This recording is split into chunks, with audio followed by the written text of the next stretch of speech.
Okay, all right. Let's get started on our last segment for today's lesson. As I mentioned to you before the break, this section of the book deals with students who are culturally and linguistically diverse. There are really two major philosophies for how we ought to approach the education of these youngsters in school, and we won't have to make a commitment in here about which we will follow, but certainly one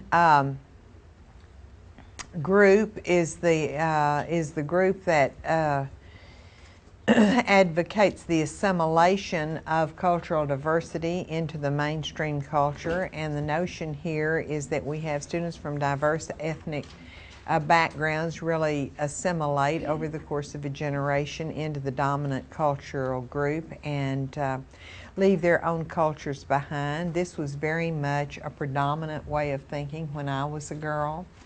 I had a friend who was Greek. Actually, I have two very close friends who were Greek.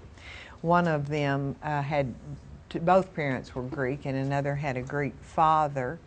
And none of the parents allowed Greek to be spoken in the home, and were very insistent that the children not learn to speak Greek, and really and truly only spoke Greek in front of the children when they were telling secrets, and saying things they didn't want the children to overhear. So when I was a girl, the dominant culture was a very prevalent thing, that you induct your second generation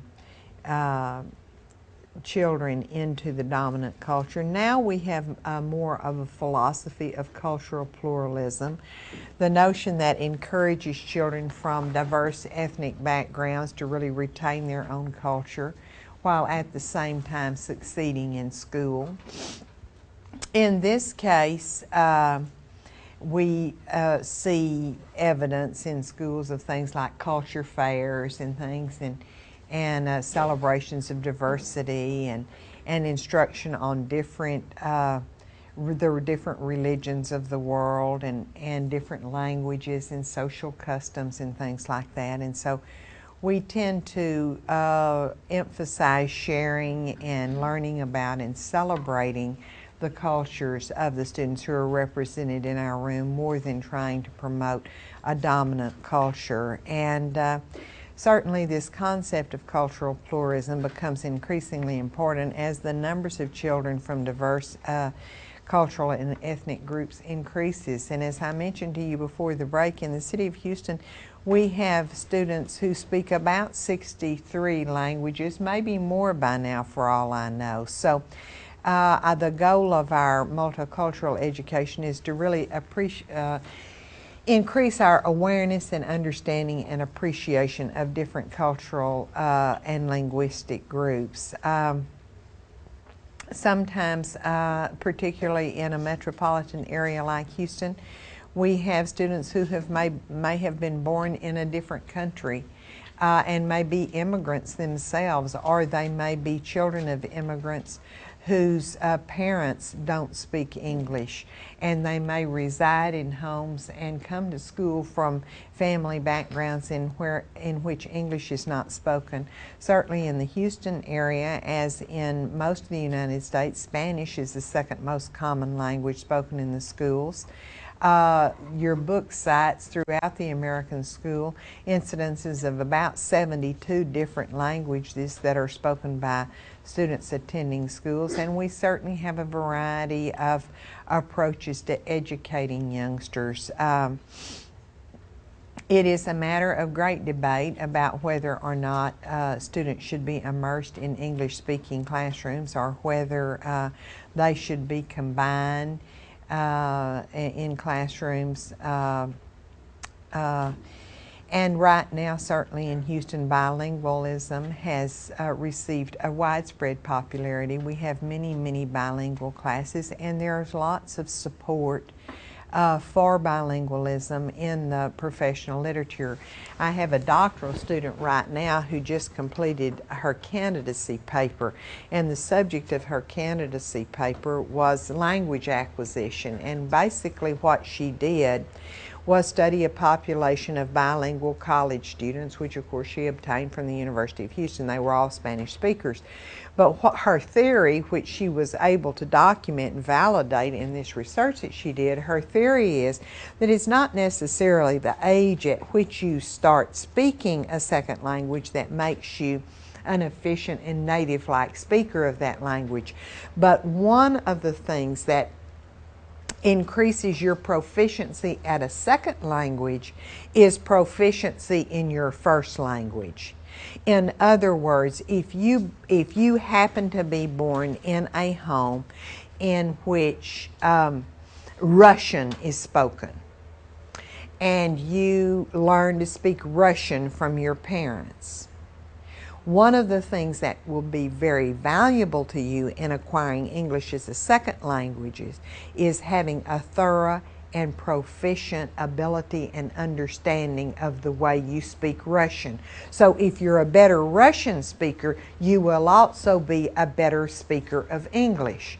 So the next step in the reasoning where that's concerned is that if we have children who are from Spanish-speaking homes and we bring them into a situation where they are learning in Spanish and they are learning Spanish as a language in the same way we teach English as a language, they will become more proficient speakers of Spanish, and that skill will translate into greater proficiency as an English speaker too, if that makes sense to you.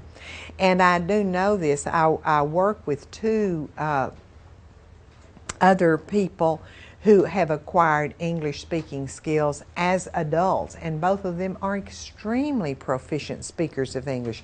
They have their English is not native-like, in that they have an accent that identifies them as first language speakers of Spanish.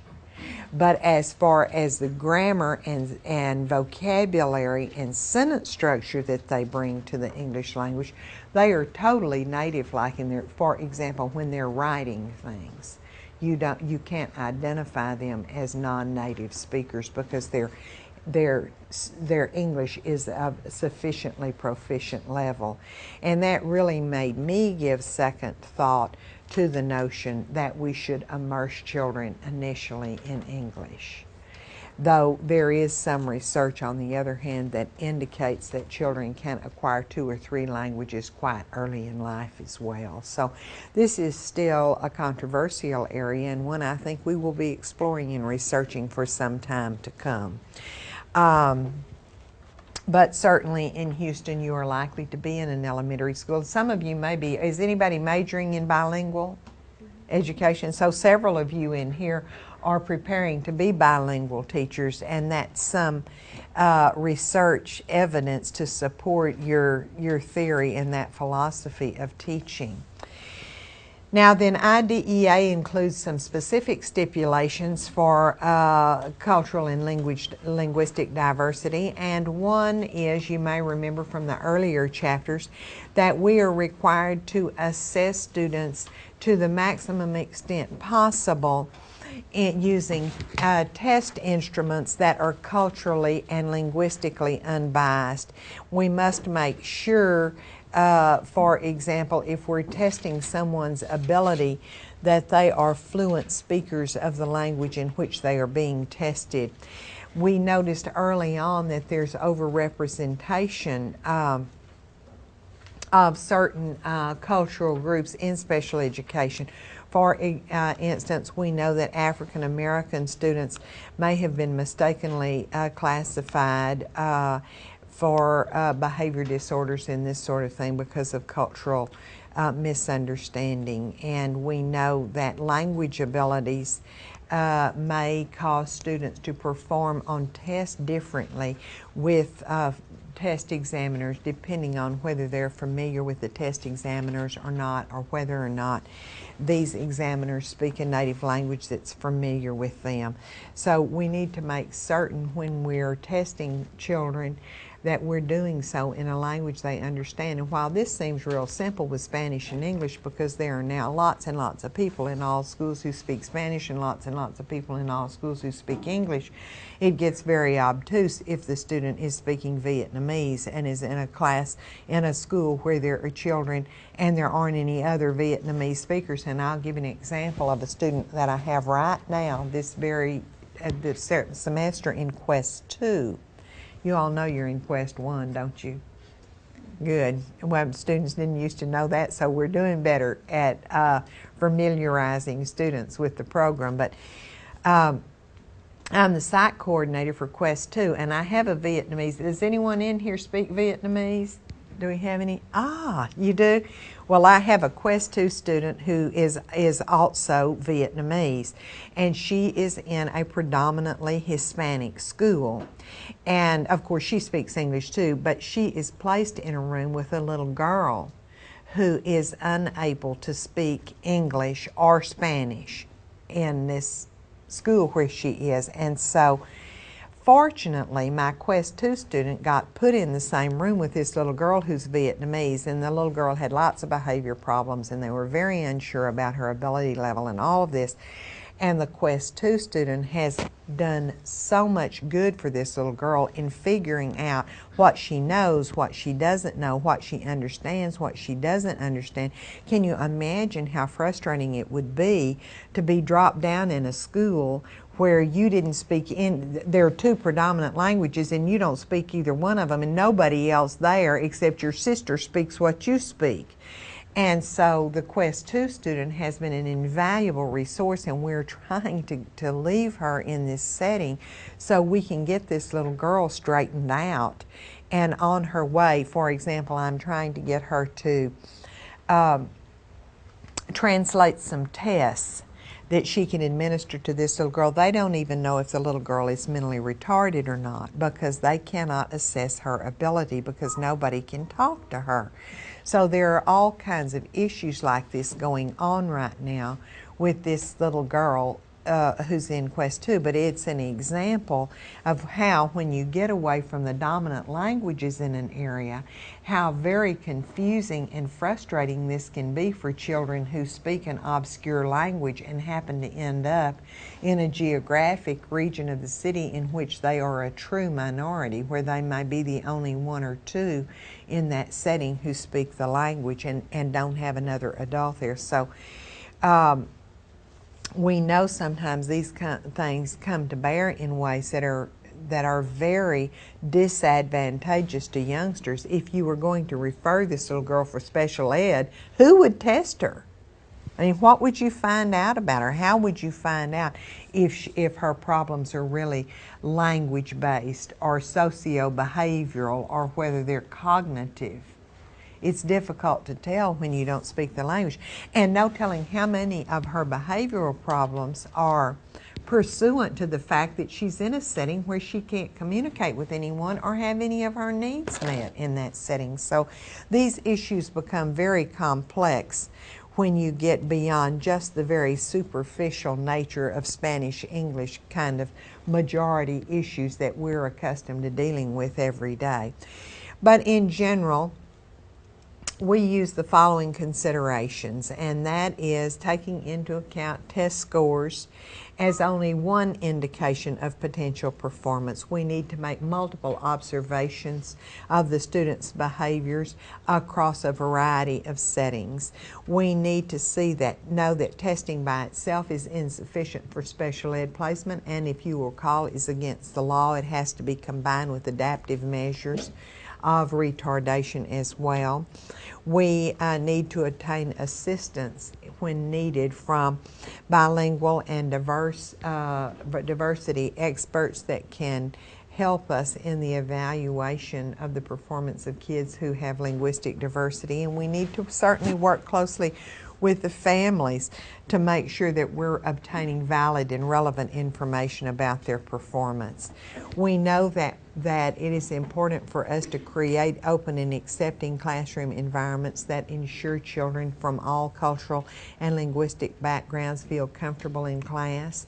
There are children, this did not happen where I grew up, but there are children who are used to be punished in my generation for speaking their native language when they were in school. They were told you can't speak Spanish in school, or you can't speak Vietnamese, or whatever you speak, you have to speak English, and they would be sent in from the playground and things like that if they spoke in their native language, even to their brothers and sisters. So we've come a long way from that, and in recognizing that we need to welcome diversity rather than try to legislate a more assimilative posture. It's important to complete a needs assessment to determine what kinds of ethnic and cultural and linguistic backgrounds are present in our schools and communities. Sometimes we don't even know the nature of the problem. When kids come to school, their parents may be self-conscious and may be not vocal, and not ones who are prone to come forward. It's important to try to include books and other curricula that enhance the understanding of cultures. We're lucky now to have lots and lots of books that do that. When I went to the first grade, we had, everybody learned to read with the Scott Forsman readers, and there was Dick and Jane and Baby Sally, and Mother wore high heels and a shirtwaist dress every day and vacuumed the floor, and Father got in his sedan with his suit and tie on and drove to work, and all the children had blonde hair and blue eyes, and they were very middle class, sort of white Anglo-Saxon Protestant sort of characters there, and all of the characters in the curriculum were represented by this very homogenized picture of what constituted an American. And we're fortunate now to have many, many, many books and other curricula which capitalize on cultural differences and a variety of holidays and native attire and language and just all kinds of diversity. So we're lucky to have those things available in our curriculum that we can use in an effort to teach sensitivity and acceptance and exposure. Children learn to become comfortable with what they're familiar with. So if we approach this in a familiar way, children become comfortable and enjoy it and appreciate it rather than fearing it or misunderstanding it. Sometimes we need to adapt the physical environment in our instructional procedures to ensure that children from diverse backgrounds can be successful in general ed mainstream classes. I'm going the wrong way there.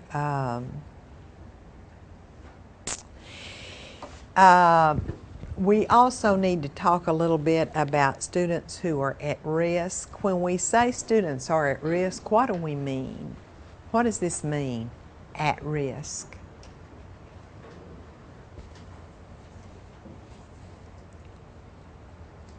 Have you heard that before? Has anybody ever talked to you about being at risk? Yeah, they're not making good grades. They're not making good grades. Okay, if they don't make good grades, why are they at risk? Is that what they're at risk for, not making good grades? No, the label like, oh, he's at risk because he's not passing the class. And what's going to happen to him? He maybe ended up being tested. What else is going to happen to him? They drop out of school. They're at risk for dropping out of school. All the things that you said were right. When we say kids are at risk, they're likely to make bad grades, they're likely to be referred for special ed and tested, they're likely to be truant and things like that. But the thing they're at risk for is dropping out of school. They're at risk for becoming high school dropouts. Did you know that there is an alarming statistic now that about 30% of children are at risk for school failure and subsequently dropping out of school? Now that's scary, isn't it? When you think of the socioeconomic implications of not finishing high school for kids, it's shocking to think that 1 in 3 students might not graduate from high school. It's really like we're going the wrong direction, isn't it? So when I try to encourage you and motivate you to look at schools and examine schools and think about what we might be doing wrong, I'm not encouraging you to investigate a system that's not broken. We are looking at a system where about 1 in 3 children is at risk for dropping out. And I am here today to tell you that's a system that is broken. And we need to think about how we might fix this system for this huge number of youngsters who are at risk of dropping out of school. Now that's scary, wouldn't you say? It's a scary thought. So, who are these kids? Where do they come from? What kinds of characteristics do they have? What makes a student at risk for dropping out? Who are the ones who are likely to fail and be referred and do these things that she mentioned? And there's a whole set of them out there in the American culture, and schools are not working for these children. Maybe the schools are not totally at fault, but the schools aren't doing their part to fix the part that is broken. Some of these children are abused and neglected children. And I hope it doesn't happen to you, but it is possible that you will have a child in your classroom that you suspect is abused or neglected. And I'm here to tell you today, this is an important thing for you to know. I don't know if it's on your test or not, but it's an important thing for you to know for the rest of your life. And that is that the Child Abuse Prevention and Treatment Act of 1974 has some very specific implications in there for you. And what it does is require you to report as a general education teacher any instance that you believe constitutes child abuse or neglect. And you not only are you required by law to do so, but you can do so without fear of recrimination. The parent cannot come back and sue you because you reported them. And let me tell you how things used to be. I taught first grade for the first time in 1965-66 academic year. And I had, I believe my second year of teaching, I had 2 little boys in my room that were twins. And they were darling little boys, but they had a struggle in school, and they were certainly youngsters that we would say today are at risk. And their parents were transient in our community for a variety of reasons. But anyway, the father was employed, but they were transient. They had moved here and come to my room. And I thought the little boys were being abused because when they came to school, I would see marks where they got more than a spanking. You know, they're marks, slash marks on the backs of their legs where they had really been whipped hard. And, you know, I pretty much grew up in an environment, I'm sorry to say, where whipping was pretty well, you know, accepted policy. And so, you know, but this looked bad to me. And in addition to that, they would tell me things like that they had humiliating experiences, like when they did the wrong thing, their daddy would make them get in a baby bed and sleep in a baby bed, things that are humiliating to kids that are 6 or 7 years old. And so I became concerned about these children, and I thought that, you know, they were being mistreated at home. And so I went to my principal and I said, you know, there's something wrong there in this thing. Somebody needs to look into this. These kids are getting beat, you know, and they're just having humility. And you could see it coming out in their behavior. And you know what my principal said to me? You need to keep that to yourself. It's none of your business. What they do at home is none of your business. So I went back to my room and made it none of my business and wrung my hands and called my mother on the phone and cried, you know, which was my usual coping strategy as a young teacher. When things didn't quite go my way, I would call my mother and cry. Had several instances of it.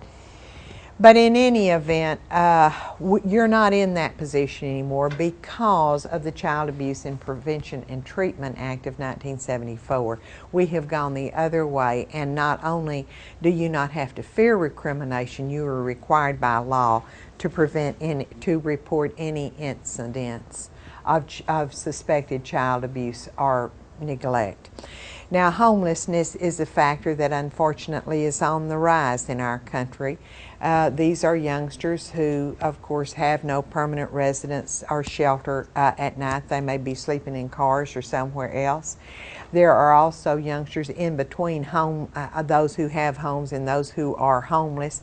And these are youngsters who move every couple of months, you know, because their parents get behind in the bills and can't pay and keep up. So they're very transitory in nature. They may be just a step above homelessness, but they're certainly from poverty-ridden backgrounds and do not have a stable living environment.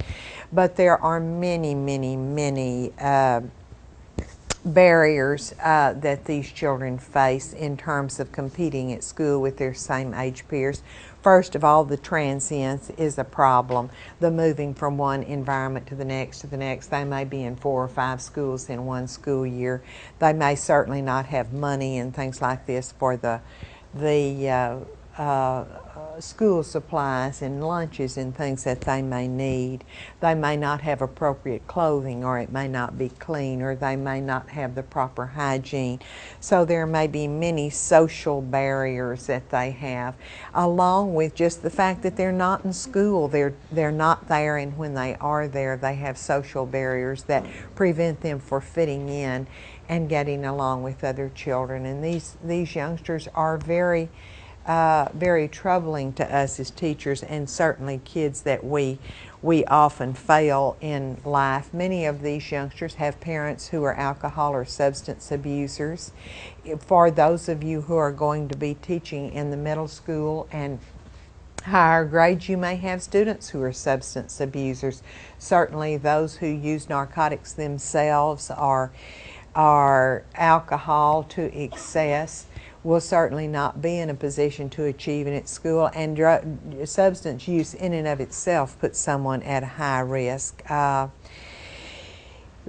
Schools now, middle schools, are developing school policies. Certainly for a drug prevention program to be effective, it has to be a school policy, and I can tell you it has to involve children and deal directly with drug use and abuse, and it also has to involve families. We know that children have a very poor probability of overcoming substance abuse if their parents are not involved in the program. So school, home, parent, and child involvement is an essential key to seeing that children on drugs get better. Interestingly enough, back in the 60s, when I taught in a psychiatric facility for emotionally disturbed, behavior disordered youth, we had one boy that was a substance abuser. He scared us to death. We had no idea where to put him. You know, we'd never seen a kid on drugs before. It was unheard of in the late 60s. So we put him on the adult ward, you know, for fear of what he might do to the rest of the kids. That's how uncommon it was 35 years ago to have a child who was drug addicted or a substance abuser in a psychiatric hospital. Now probably 75% of all kids in residential treatment who are over the age of 10 or 12 have substance abuse as a major presenting problem. So this is a problem that has dramatically escalated over the course of the last 35 years, gone from basically not a problem to one that is a predominant problem with middle and high school age students. There are alarming statistics about the extent and a degree to which drugs and alcohol are abused by school-age youngsters.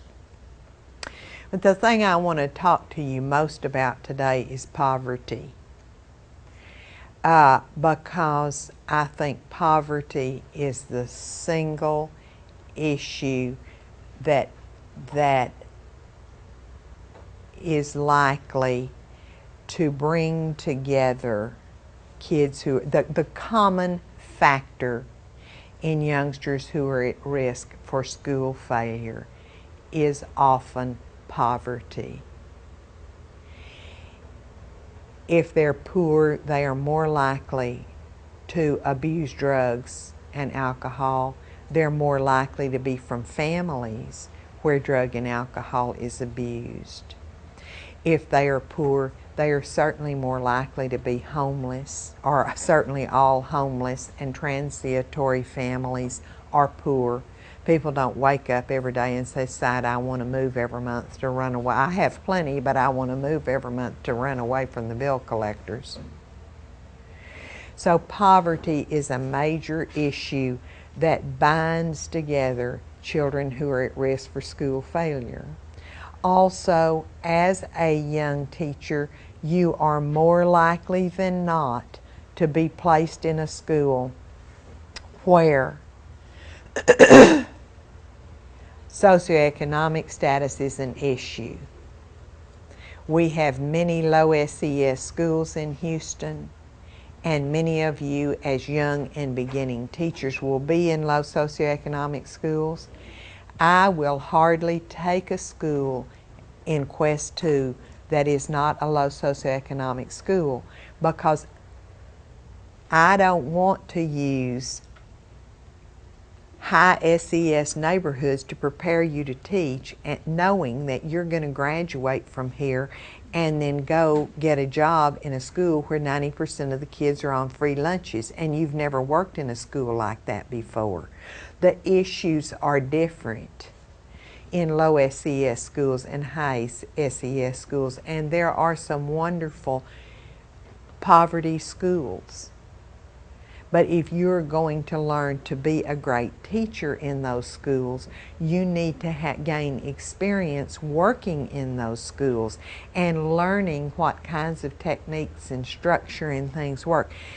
We have a school in HISD that has a principal. I mean, the man has missed his calling. He should be a cheerleader. He is in a school that is 80% Spanish speaking and had 168 fathers at school for a parent education class on a Wednesday afternoon at 6 o'clock when they got off work. So there are people out there in poverty schools that are doing wonderful things, and you need to see those things and believe it can be done and learn how to do it yourself. Because if you don't, you will go into a poverty school because that's where you can get a job and be part of the problem rather than part of the solution. And I'm here to tell you today that American schools discriminate against poor kids. It's a fact. You can write it in ink, and I'll substantiate it to anybody I know. Poor kids are disadvantaged when it comes to competing in schools because they are run by people with middle-class values, and that includes you. It doesn't make any difference to me what your ethnicity is, what language you speak, what church you go to, what your immigrant status is. You are people who have learned to make the educational system work for you.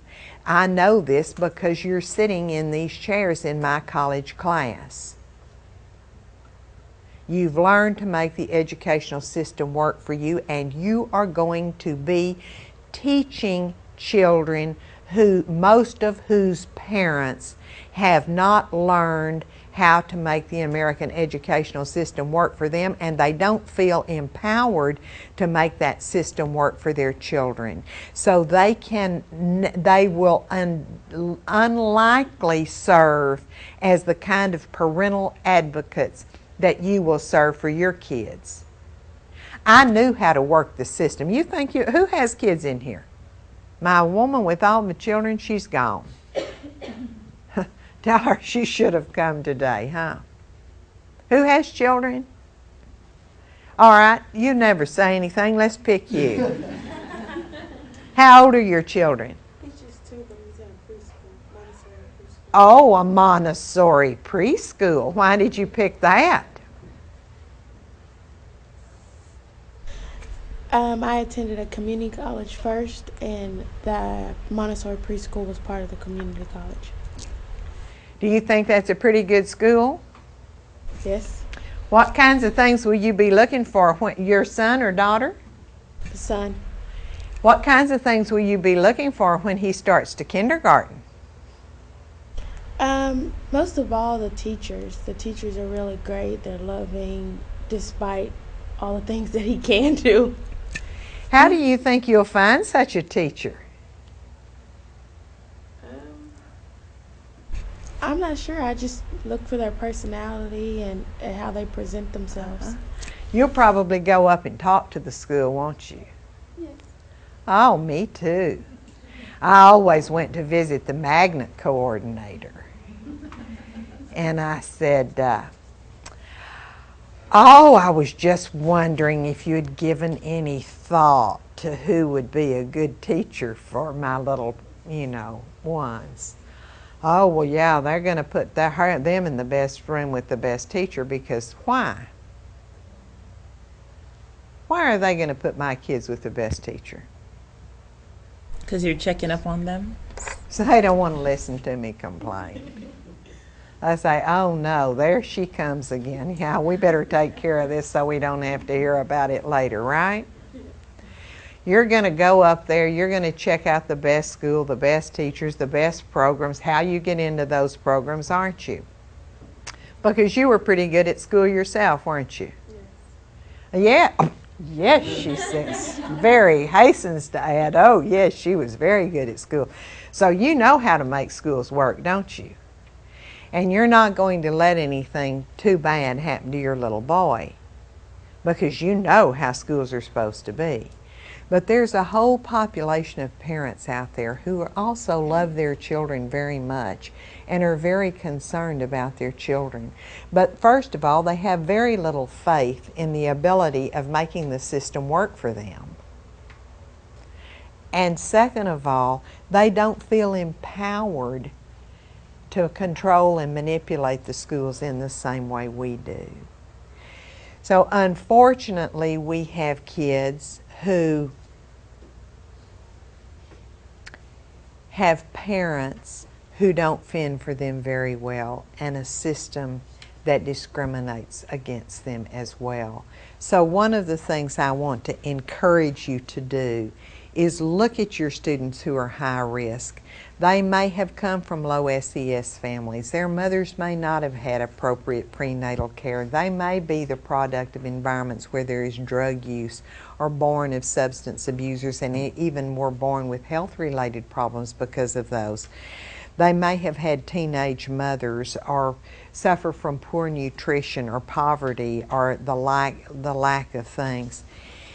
And these are kids who are at risk, and unfortunately, instead of leveling the playing field for these youngsters, oftentimes we discriminate against these kids in very subtle ways. I want to tell you a story about what happened to me when I was in school. Because first of all, I think it'll help you understand why I have some sociopathic tendencies. And second of all, I think it illustrates on a real interpersonal level how unfair schools can be toward children. When I was in the first grade, my mother started me to school a year early. I was in the first grade, and so my mother wanted to teach school. So that's why she put me back in school, so she could work. And it worked for me. I wanted to go to school anyway. I wanted, didn't have any brothers and sisters. I wanted all those kids to play with. So anyway, every day after school, I had to hang around till my mother got off work. Did any of you have mothers who were teachers? Well, it's a curse and a burden, I can tell you. But did you have to hang around and wait for your mother to get through school? Oh, how fortunate you were.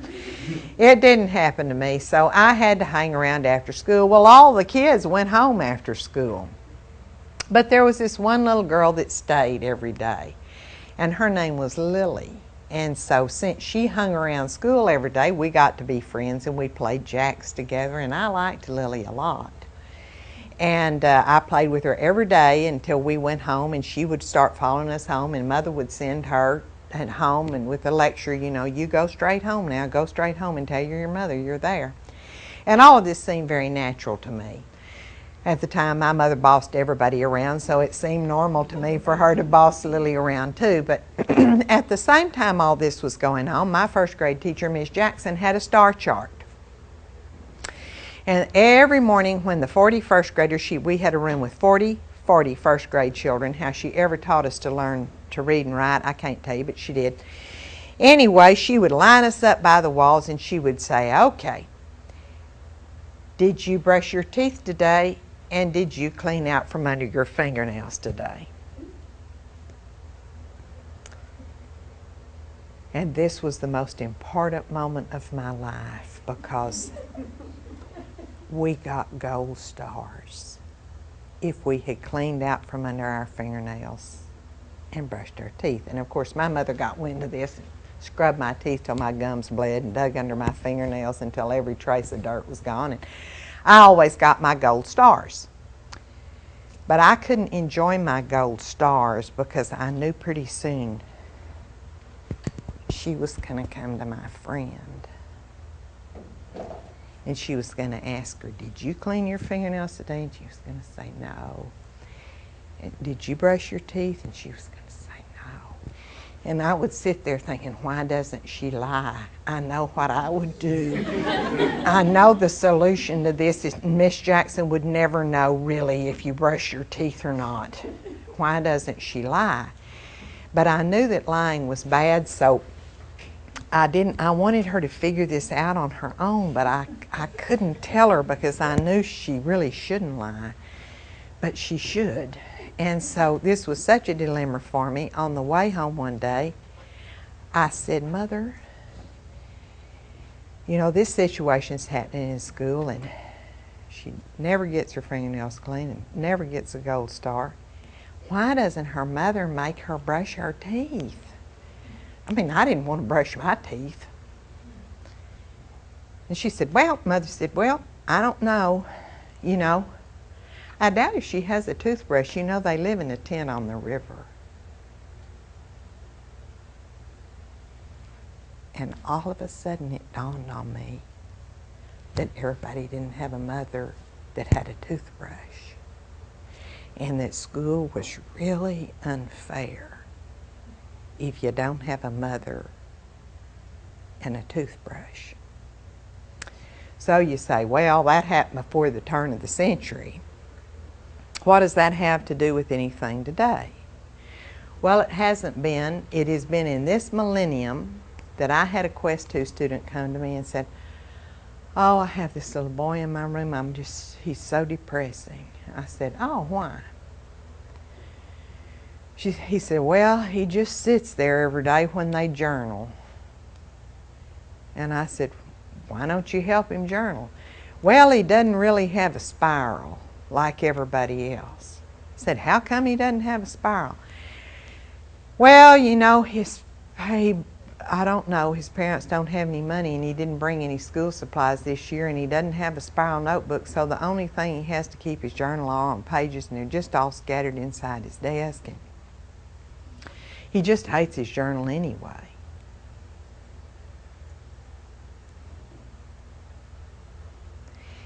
If you are going to require your children to write in journals that require a spiral, you've got to make sure that every child has a spiral. Or you're going to be contributing to that program that says you're poor and through no fault of your own, you cannot compete and you cannot make yourself eligible to earn the recognition, the success, and the things that are important in this room because you don't have the resources. So these are things that you need to think about because we hear all of these things about, oh, school, these kids, you know, they're from such horrible homes. They're from such bad families. Their parents this, their parents that. They're the ones who never come to PTA. Well, let me tell you something about those schools. Truancy is one of our #1 problems with poverty children. So they must think these homes that we think are so awful are better than the school environment that they come to.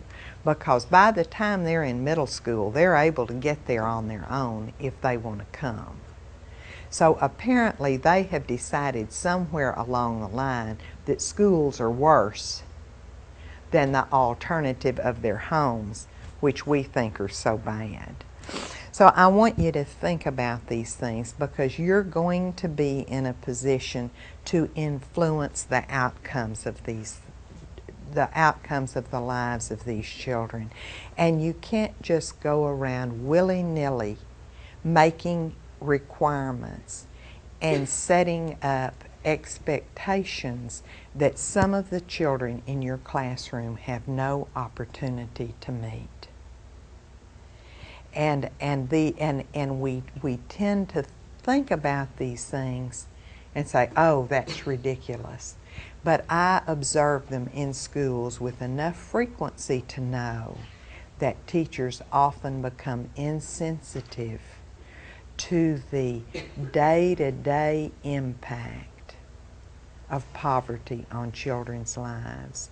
And the American educational system is really and truly the only way they have of getting out of the poverty in which they have been born.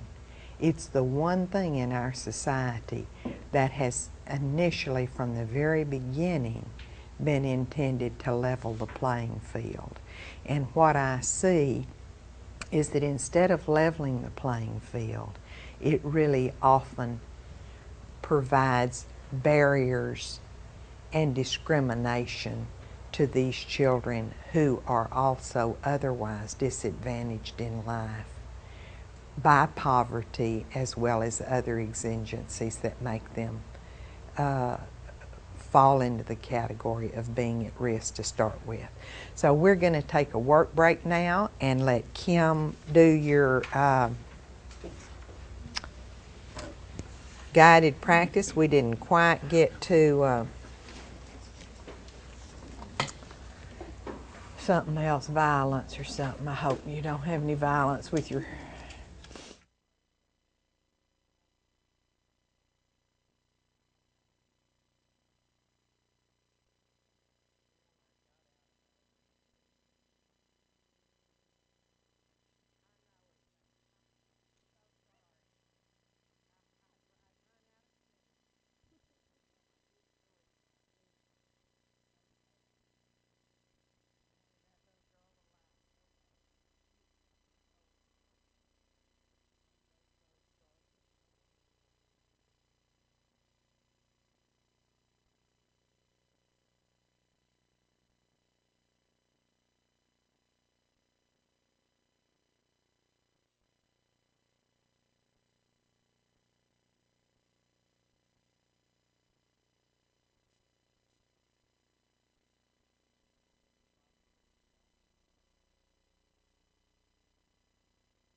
Good afternoon, everybody. Our guided practice and assignment for Chapter 5 will be focusing on multiple intelligences and perceptual learning styles. I have an 11-year-old daughter in 5th grade. Her name is Molly. Molly has always thought outside the box. Sometimes my husband thinks she thinks so far outside the box that the box is just a dot on the horizon. But she's one of these kids that she comes up with things and you kind of go, huh? But when you think about it, it kind of makes sense what she comes up with. When she was in 3rd grade, she had this question on a worksheet in English class. Does anybody know the answer? What would fill in the blank here? Leaves, of course.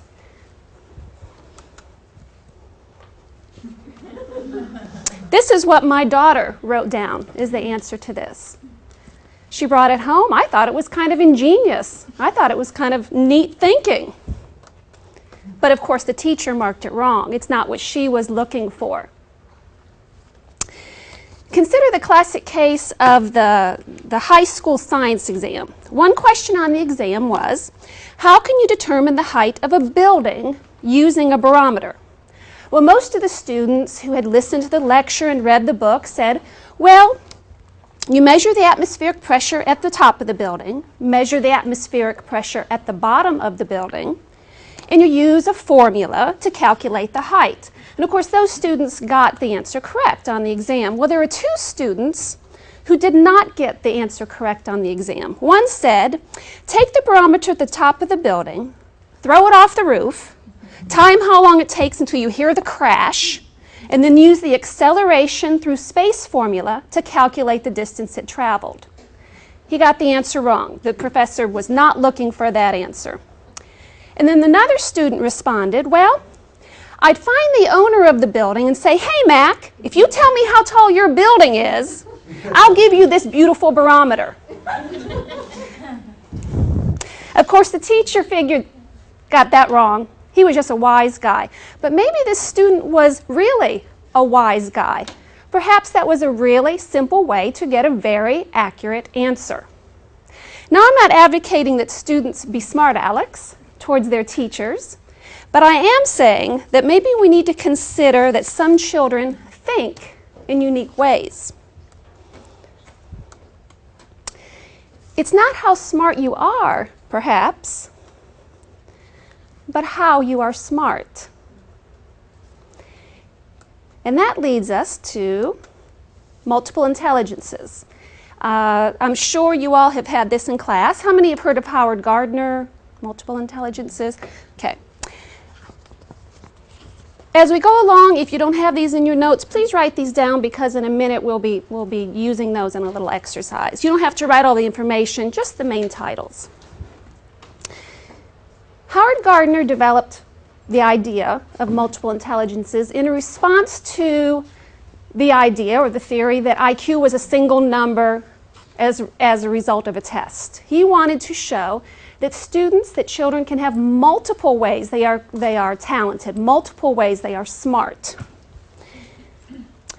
The first one was verbal linguistic intelligence, ability to use words and language. These children are good at explaining, using language. Usually they become people who are very good at verbal linguistic intelligence. They become teachers, journalists, politicians, lawyers. Okay? The next one, mathematical logical intelligence, which I don't think I have any of this, or at least it's one of my weaknesses. Ability to use reason, logic, numbers, see connections. People who are strong in this area are very good at problem solving, they're good with abstract concepts, things like that. Scientists, engineers, researchers, all probably have strong, mathematical, logical intelligence. Musical intelligence, obviously, people who have ability to produce and appreciate rhythm, pitch, timbre. These people are usually musicians, composers, singers. Again, I think this is one of my weaknesses. Visual spatial intelligence, the capacity to think in images and pictures, to visualize. These people are good with maps, charts, visual organizers that you use in classrooms. They're usually very good readers, very good writers, people like architects, engineers. Bodily kinesthetic intelligence, ability to control one's body movements and to handle objects skillfully. A lot of times people who are good at arts and crafts, using their hands. Athletes, dancers.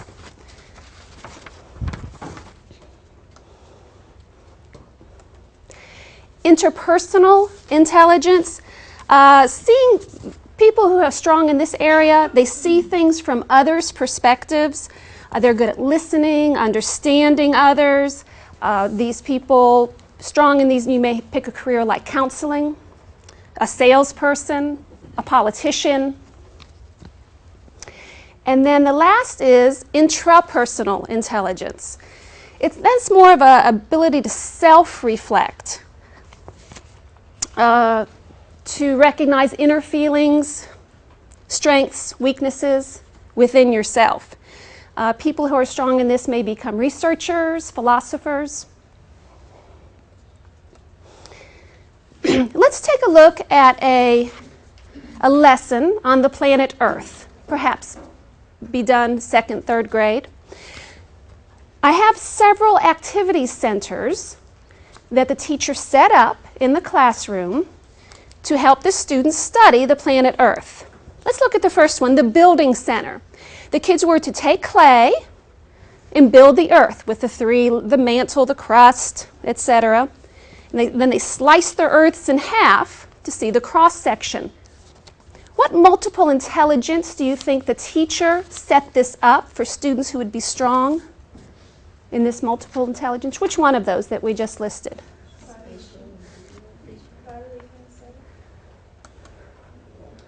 Yeah, kinesthetic, using your hands, right. Using your hands, manipulating, experiencing. How about the math center? This one's more obvious. The students worked with geometric concepts, concentric circles, the radius, the diameter, explored the numbers associated with the earth. Which one on that one? Sure, yeah. Mathematical, logical. Other centers he set up, the reading center. If any of you are familiar with the Magic School Bus series, the one that talks about the kids visiting the center of the earth, and they could read individually in pairs or listen to a topic. Which one there?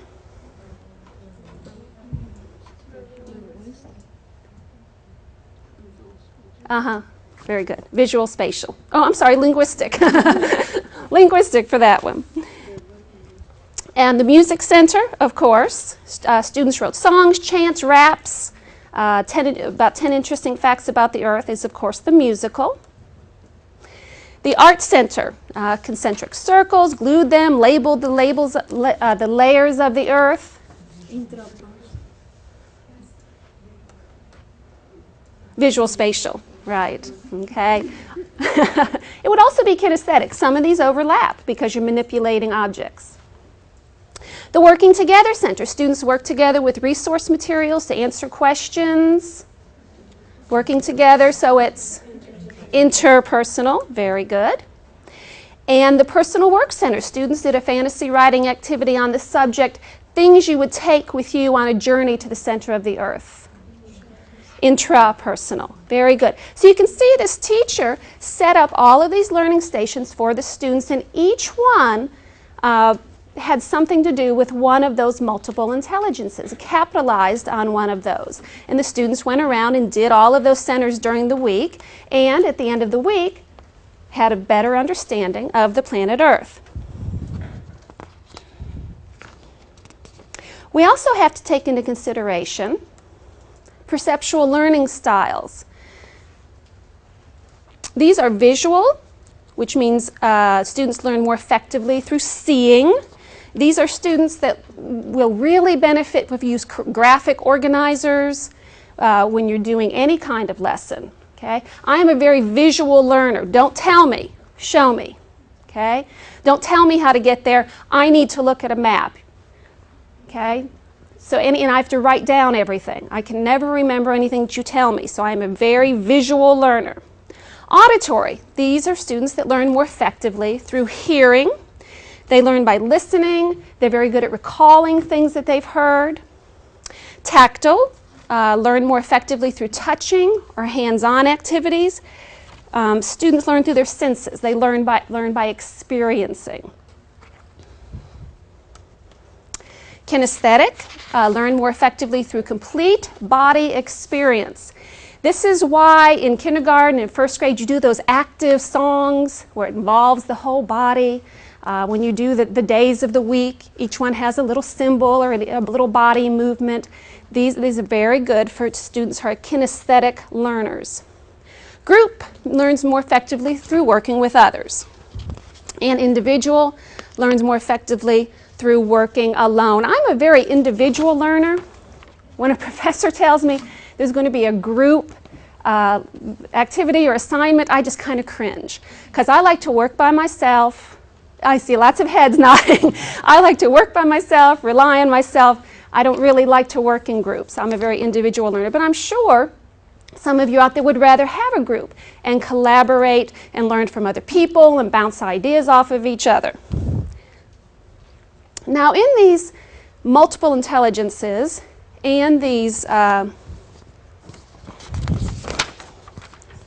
perceptual learning styles, there's going to be some overlap. Otherwise, you are not just a visual learner.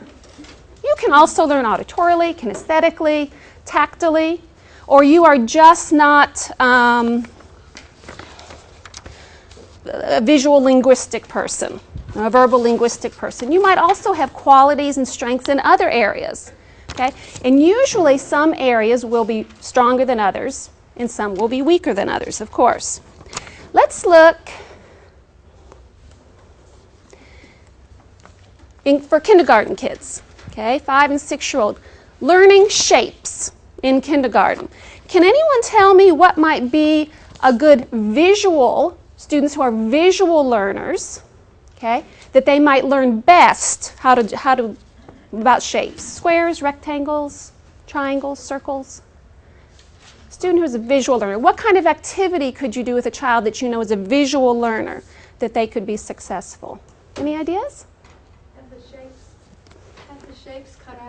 Have the shapes cut out and have them be able to put them on a board. Okay, very good. Any time that you can see it, visual, learn best through seeing. Any other good ideas? Where's my EC4 teachers? Yes, sir. You can have them point out to things in the classroom. Excellent one. Look around the classroom. What do you see that's a circle? What do you see that's a rectangle? Looking at the button on the mic before we speak. Okay. Finding the button on the mic. What shape is that? Okay. Some others you might have come up with, using triangle shapes to make a pattern, sort traffic signs into groups, finding pictures of circles and shapes in magazines, make an animal by gluing shapes on paper. All of those things are very visual for the students. And students who are visual learners, that will benefit them in learning their shapes. How about auditory? This is kind of a tough one. How can we learn about shapes through an auditory mode of learning? Any ideas? Yes, ma'am. Maybe have a song that sings about shapes or something. Beautiful. Absolutely. I could sing a couple for you now, but I won't torture you. Any other ideas? Listen to and sing songs about shapes. Listen to stories about shapes. Describe shapes out loud. Make up and sing a song about shapes. Sure, anything that's auditory, anything that students can hear and take in. How about tactile? This is an easy one. Where's my EC, early childhood and kindergarten teachers? What do you do tactilely to teach kids about shapes?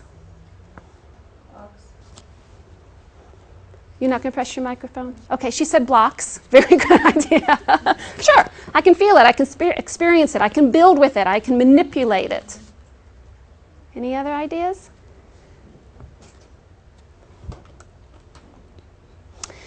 Use clay. to make shapes. Trace shapes in sand, shaving cream, sugar, or pudding. Paint shapes, sort attribute blocks, which was our idea over here. Use string and glue to make shapes on paper and then trace it with your finger. Oh, isn't kindergarten fun? I just wish you'd go back. Okay, those were a tactile. How about kinesthetic? Remember, whole body movement. Yes, ma'am. They could form the shapes with their bodies or some kind of dance. Exactly, exactly. Show, get on the floor and show me what a circle looks like. Get with your friend and make a square. Absolutely. Any other ideas? Oh, obviously not kindergarten teachers. I'm getting giggles over here. We have to put you in kindergarten class. Do some of these. Make shapes with your body, as we said over here. Walk around shapes taped to the floor in the gym. Okay, let's walk around the circle. How does that feel compared to walking around the square and the triangle? Movement songs with shapes, movement games with shapes, anything that involves the whole body.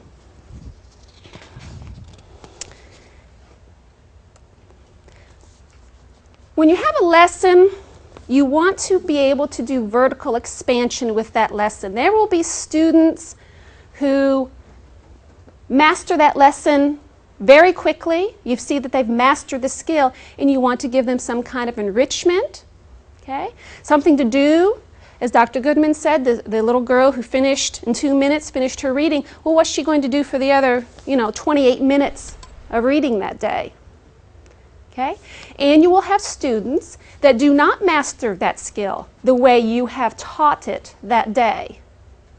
You will have students that struggle with concepts or ideas that you're trying to teach them. So it's always a good idea to have some kind of vertical expansion. You're adapting the lesson plan and the materials to accommodate those two students, or those more than two, but those two types of students. And this is where your multiple intelligences and your perceptual learning styles will come in handy. Oh, you didn't learn it this way? Well, let's try this way and capitalize on maybe your learning style or one of your stronger multiple intelligences. Let's take a look at a lesson, the Plymouth Colony, the Pilgrims. Everybody learns about the Pilgrims. Okay? My lesson for that day is the student will read the section of the book on pilgrims. I might do group reading or tape, or they read by themselves. We're going to go over some vocabulary, and they're going to define the vocabulary, talk about the vocabulary of the reading. And then I'm going to have the students do a timeline of the events that happened to the pilgrims during their journey, when they landed in Plymouth, etc. That's my brief lesson outline for the day, for this lesson. But I have students who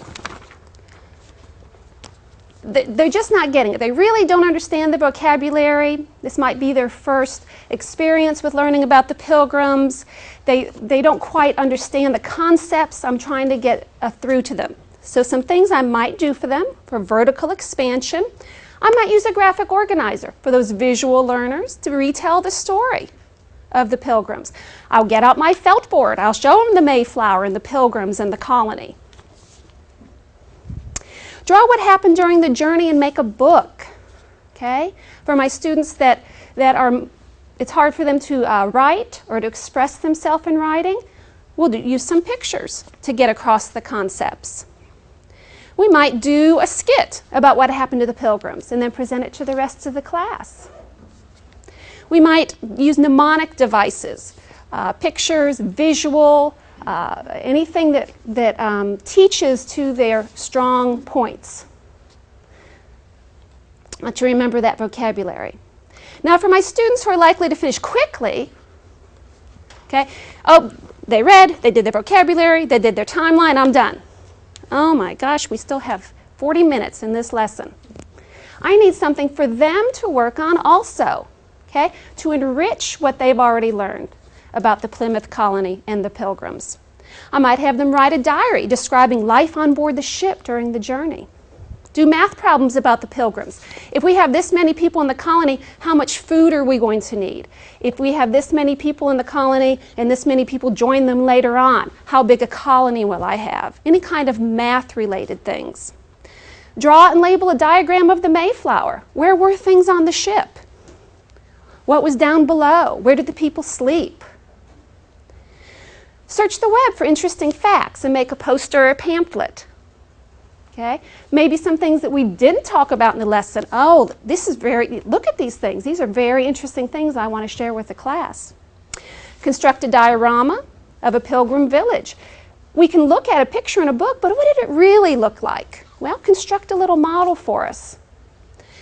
Compare, contrast life in England with life in Plymouth. You could use essay, you could use a Venn diagram to compare, contrast, those types of things. And these are all enrichment activities that the students who finished and mastered the skills can do and then share with the rest of the class. Okay. Are there any questions? Your assignment involves actually taking these ideas and applying them to lessons, just like I did here today. So are there any questions about those? Okay, there's a very helpful website that I have used before, and the ideas on it are really, really wonderful. I don't mind sharing this with you because as a teacher and now as a student, I use a lot of resources. And a lot of times when you're trying to come up with creative things, it's nice to have a place you can go and think, oh, I didn't think of that. That's a great idea. So if you want a little helpful website for this assignment, this is a good one. I wanted to close with something, a story that Dr. Goodman reminded me of when she was talking about children in poverty, kind of getting off the subject of our guided practice. I used to teach in one of the most impoverished areas in the United States, Appalachia. And we had two brothers, one in first grade and one in third grade, that were truant a lot. And it took us a couple weeks to realize they were coming every other day. Richard would come on Monday, Bobby would come on Tuesday. Richard would come on Wednesday, Bobby would come on Thursday. Well, after about 2 weeks, I said, there must be a reason for this. Well, they only had one pair of shoes. So Richard would wear the shoes on Monday, Bobby would wear the shoes on Tuesday. Richard would wear the shoes on Wednesday, Bobby would wear the shoes Thursday. So what Dr. Goodman was talking about really hit home for me because I've had a lot of experience with kids that coming from upper middle class Pittsburgh, it was a real experience for me to teach in Appalachia. So always take into consideration and think outside the box like my daughter Molly when it comes to these students. Okay? Thank you and good luck.